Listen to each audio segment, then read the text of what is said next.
Well, Malik al Abdeh is a member of the Syrian Movement for Justice and Development. He's also editor-in-chief of Syrian opposition TV channel DARAA TV. He joins me live from London. Malik al Abdeh, today we saw demonstrations right across the country in Syria. How significant do you think today's protests were, and why do you think they're spreading?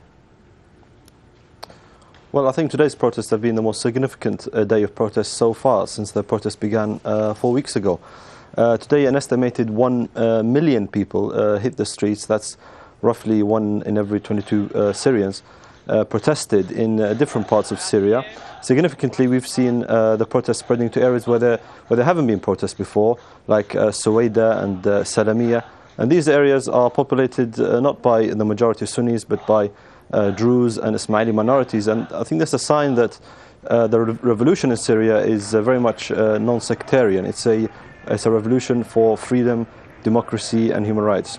And of course, today we saw thousands of people from DOUMA try to reach the capital, Damascus. Is there a feeling that unless there are mass protests in the capital, that nothing will change? Well, I think the momentum is there.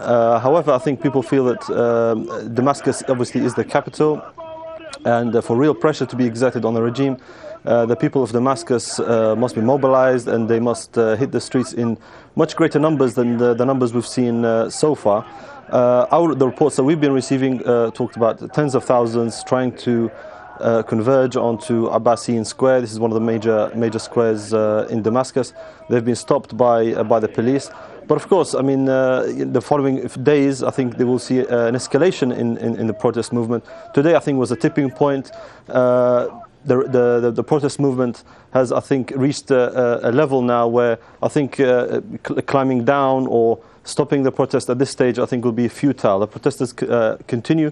The protests will continue. Today was called the Friday of Resilience as a challenge to the regime, that we will continue protesting until our demands are met. Yeah, I mean, that's an important point you make. I mean, yesterday we saw the announcement of new ministers. We also saw some political prisoners released. I was going to ask you, I mean, do you think these additional concessions will make any difference to the protests? I don't think so. I think people have lost faith in Bashar al-Assad personally to deliver on reform. These people who have been released, they were detained as a result of the protests. These are not roughly 4,000 political prisoners, according to human rights organizations, who have spent many years in jail. Of course, there's also the 19-year-old blogger Talal al-Malouhi, who remains in prison.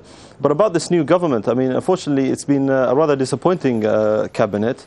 The Prime Minister used to be the Agriculture Minister.